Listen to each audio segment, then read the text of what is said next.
Comment passer de salarié à entrepreneur? C'est quoi les grandes étapes pour faire en sorte de réussir ce challenge professionnel qui est pas anodin et qui peut vraiment nous bousculer? Je voudrais aujourd'hui partager avec toi les 5 étapes clés qui, à mon sens, sont les plus pertinentes pour vraiment réussir ce switch entre aujourd'hui je suis salarié et je porte une idée ou j'ai un projet, et dans quelques mois, dans quelques années, voilà, je suis un ou une entrepreneur qui est établie et qui réussit dans son activité entrepreneuriale. Donc aujourd'hui, partons du principe que tu es salarié et que tu as une idée. C'est quoi les étapes pour passer de ce statut salarié à celui d'entrepreneur? La première chose, c'est de vraiment être très clair sur ce qu'on appelle le fameux big why, le pourquoi aujourd'hui tu veux entreprendre, pourquoi aujourd'hui tu veux être une contribution pour le monde, c'est quoi le message que tu portes, et la vision. C'est vraiment la première chose qui, à mon sens, sont essentielles avant même de commencer à réfléchir vraiment sur la structuration de ton modèle d'affaires. Donc quelle est aujourd'hui ta raison d'être et quelle sera celle de ton entreprise? C'est quoi le pourquoi? C'est quoi la grande motivation qu'il y a derrière ce désir d'entreprendre? Si aujourd'hui tu me parles de j'ai juste envie d'être libre, j'ai juste envie d'être indépendante, voilà, et de pouvoir concilier les deux, cette fameuse liberté financière, je t'arrête tout de suite, c'est vraiment pas la bonne motivation. C'est pas quelque chose qui va être suffisamment connecté à ton énergie, à ton carburant, à ton cœur pour que tu puisses vraiment réussir ce passage-là. Donc, ça peut être une motivation, mais c'est pas ce qui va vraiment te donner par la suite le carburant nécessaire pour dépasser les obstacles et les difficultés que tu rencontreras sur ton chemin.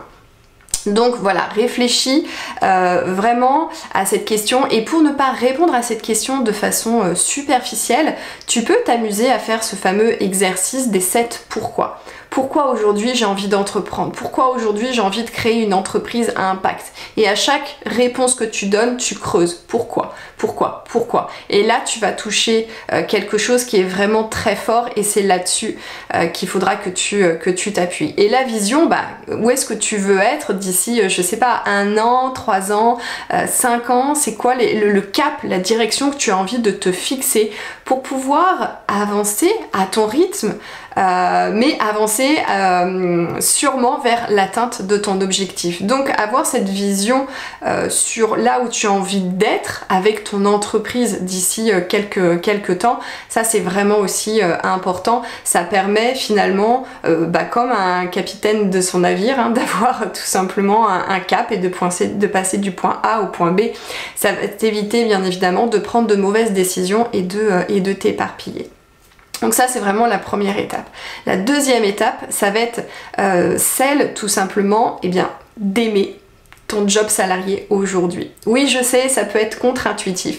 Le problème, c'est que si aujourd'hui, chaque matin, tu te lèves pour aller travailler et que au quotidien c'est j'en ai marre, je ne supporte pas ce que je fais est totalement inutile, ça n'a pas de sens, je supporte plus mon boss, je supporte plus mon N+1, je supporte plus ma collègue, etc.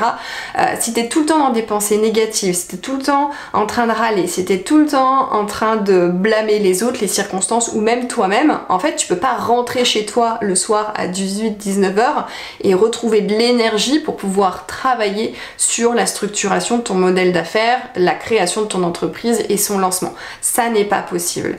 Donc il va falloir aujourd'hui commencer à changer ta façon de voir ton environnement pour que, en fait, tu trouves l'énergie nécessaire pour pouvoir avancer sur ce projet de cœur que tu portes et qui va te permettre de te lancer en sécurité. Pourquoi je dis que c'est important, autant que faire se peut, de rester salarié pendant cette transition professionnelle? C'est parce qu'en fait ça va te permettre de ne pas avoir une certaine pression financière.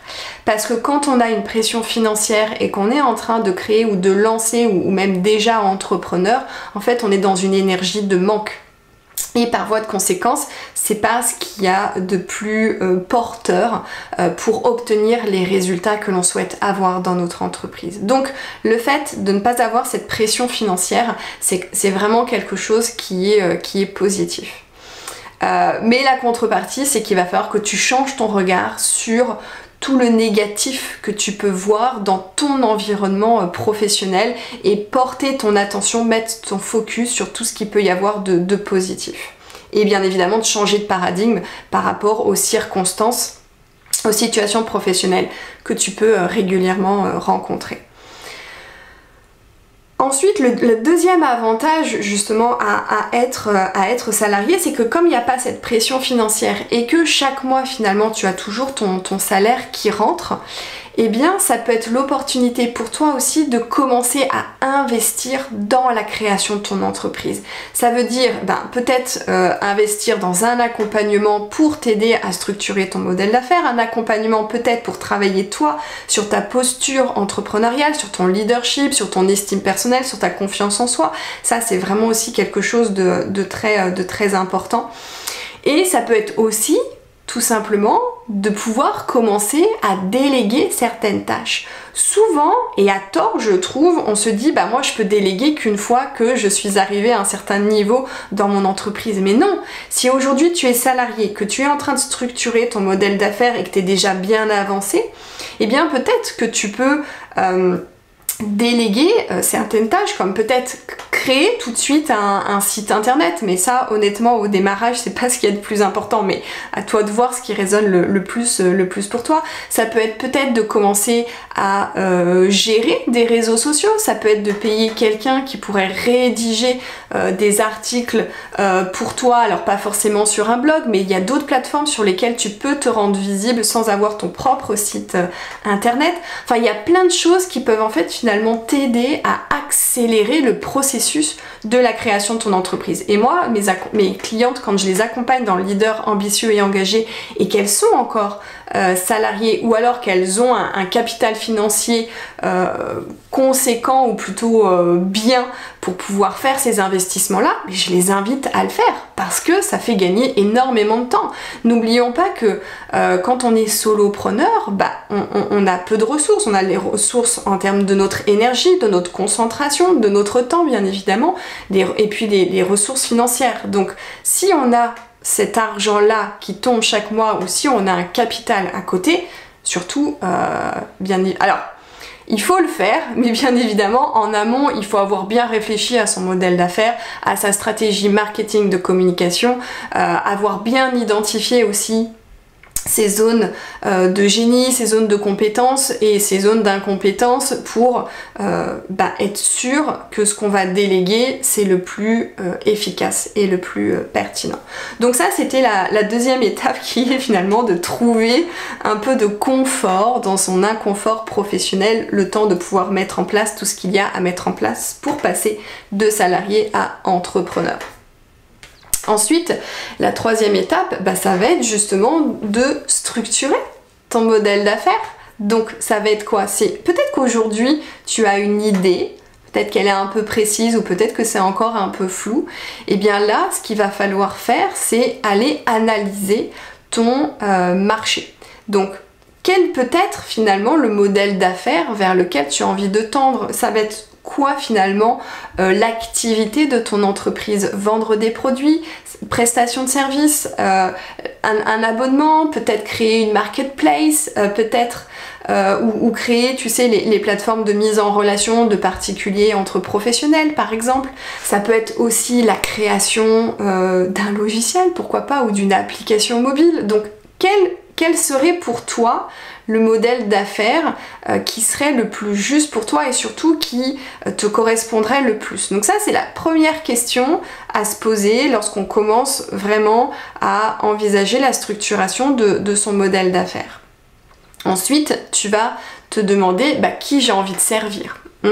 Avec qui j'ai envie de travailler, quelle est ma cible idéale, quelle est la communauté avec laquelle j'ai envie de partager mon message, j'ai envie de partager peut-être mes produits, enfin du moins de partager ma solution. Donc ça c'est vraiment aussi essentiel. Je pense que c'est vraiment la base du modèle d'affaires, c'est à qui je m'adresse, qui je souhaite aider, auprès de qui j'ai vraiment envie d'être une contribution. Et donc là, ça va te demander de faire quelques recherches, de faire des analyses démographiques pour identifier dans quelle tranche d'âge se situe ta cible. Est-ce qu'elle est plutôt urbaine ou est-ce qu'elle est plutôt de la campagne? Est-ce que c'est quelqu'un qui est plutôt, je sais pas, salarié, employé, ou est-ce que c'est quelqu'un qui est plutôt dirigeant, entrepreneur, etc. C'est vraiment, dans un premier temps, c'est brosser le portrait de cette personne idéale avec qui tu as envie de travailler. Ensuite, ça va être ta proposition de valeur. La proposition de valeur, c'est quelque part ton offre, c'est la solution que tu as envie d'apporter au monde, mais avec ta propre valeur ajoutée. C'est quoi ta valeur ajoutée par rapport à la concurrence? Qu'est-ce que tu vas apporter de plus que la concurrence n'apporte pas? Donc dans cette réflexion-là, oui, il va falloir aller regarder la concurrence, mais c'est aussi regarder à l'intérieur de toi, de te dire c'est quoi ma valeur ajoutée, qu'est-ce que je peux apporter de plus et qui va répondre au mieux, au plus proche du besoin de ma cible idéale. Donc ça va être notre troisième étape. La quatrième étape, c'est d'aller faire en sorte que notre idéal, que toute la réflexion qu'on a pu avoir en amont match avec la réalité. Ça veut dire qu'on va aller tester sur le terrain notre idée pour se dire, oui, ça fonctionne, c'est viable, il y a un marché, il est mature, les gens sont prêts à acheter ce que je propose. Ou alors, quand tu vas tester finalement ta solution, peut-être que tu vas te rendre compte qu'il y a des choses qui coincent, que c'est pas fluide, et par voie de conséquence, tu vas pouvoir ajuster. Donc ça se fait vraiment en amont. Et quand on est salarié, bien sûr, ça va demander plus d'organisation, ça va demander plus de temps et d'énergie, mais au moins, lorsque le jour où tu vas donner ta DEM ou que tu vas négocier ta rupture conventionnelle ou que sais-je, à partir du moment où tu vas quitter ton entreprise, tu auras tout entre les mains pour gagner du temps lorsque tu vas vraiment commencer à vouloir vivre de ton activité entrepreneuriale. Donc, on teste.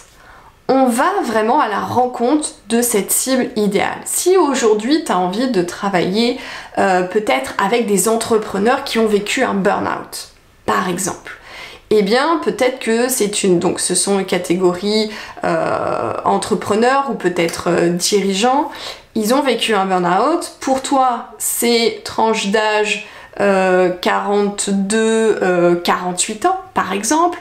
Ce sont des gens qui sont plutôt domiciliés en ville, ils ont une activité sportive à côté, ils appartiennent à un club, enfin tu vois, ça c'est le travail que tu as fait en amont et tu vas aller en fait rencontrer ces personnes-là sur le terrain pour leur poser des questions encore plus précises. C'est quoi leur quotidien?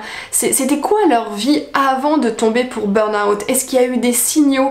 Est-ce que ils avaient déjà eu des problèmes de santé? Et ça a été quoi en fait le jour où ils sont tombés pour burn-out? Et aujourd'hui, ils se sentent comment? Qu'est-ce qu'ils entendent de la part de leur entourage? Et c'est quoi leurs désirs? C'est quoi leurs émotions? Qu'est-ce qu'ils ressentent quand ils pensent à leurs problématiques et quand ils pensent à leurs désirs?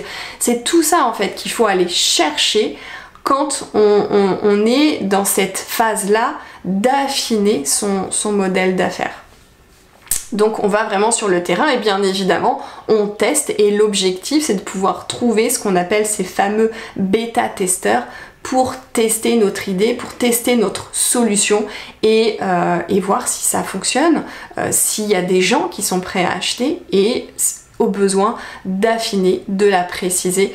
Tout ce travail-là, c'est comme quand on prépare un concours en fait, hein. Plus on se prépare en amont et plus après on se donne de chances de réussir, d'obtenir ce concours. En fait, l'entrepreneuriat c'est pareil, plus tu prépares, plus tu planifies, plus tu t'organises, et plus tu prépares, j'ai envie de dire de façon factuelle, mais aussi plus tu prépares toi, mentalement, psychologiquement, et plus tu te donnes les chances de réussir. Donc ça, c'était notre quatrième phase.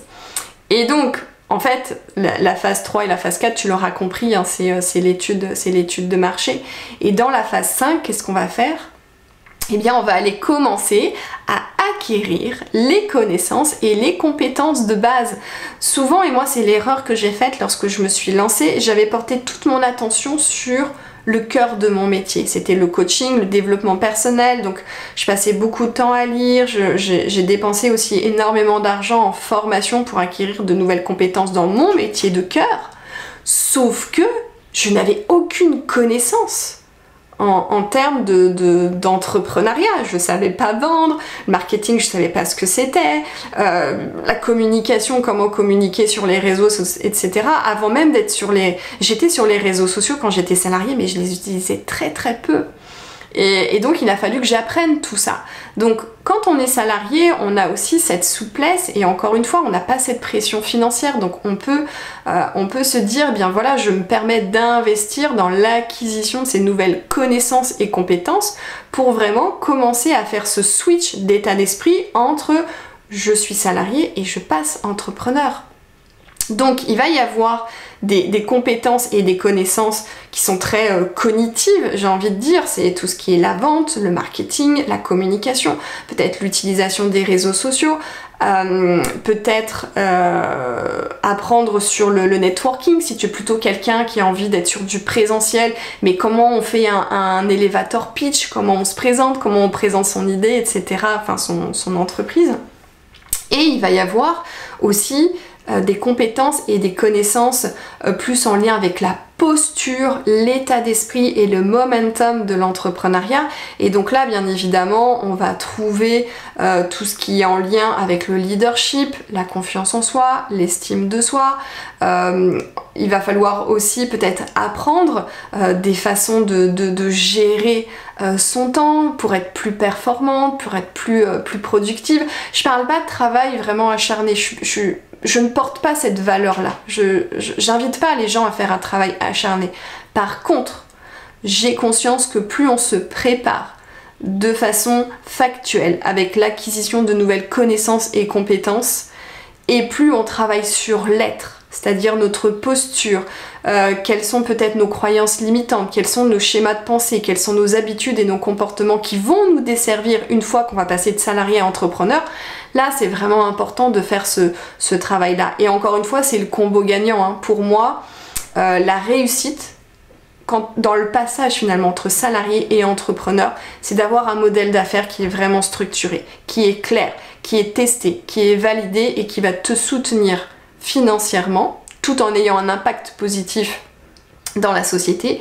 Et de l'autre, ça va être bien évidemment de travailler sur toi, sur ton état d'esprit, parce que là, pour le coup, tu es seul à la barre de ton navire et l'humain va interférer finalement dans tous tes désirs, dans toutes tes ambitions, dans toutes les actions que tu as envie de poser, parce que on a tous, en tant qu'être humain, on a tous des blessures émotionnelles, on a tous des expériences qui ont créé chez nous des croyances limitantes, on a tous adopter aussi des habitudes et des comportements qui à un moment donné nous ont été utiles mais qui, lorsqu'on va passer entrepreneur, vont nous desservir.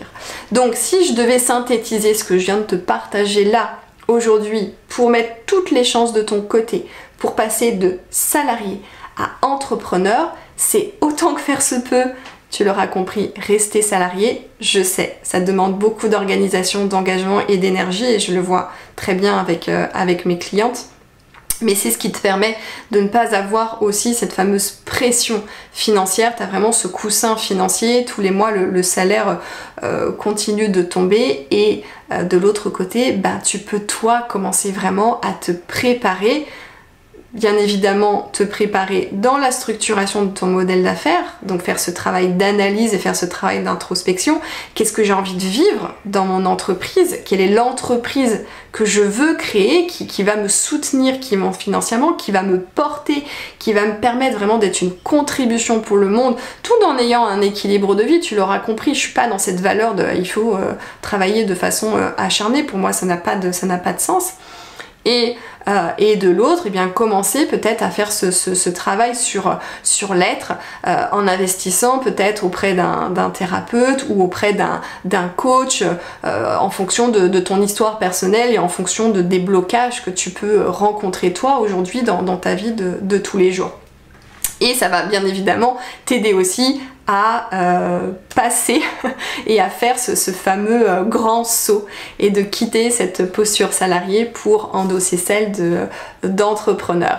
Si tu penses que cet épisode peut grandement aider d'autres personnes qui sont dans la même situation que toi et qui rêvent de liberté, d'équilibre, d'abondance et bien évidemment qui rêvent de remettre du sens dans leur vie professionnelle, et bien n'hésite pas à partager ce contenu et on se retrouve très prochainement pour un nouvel épisode.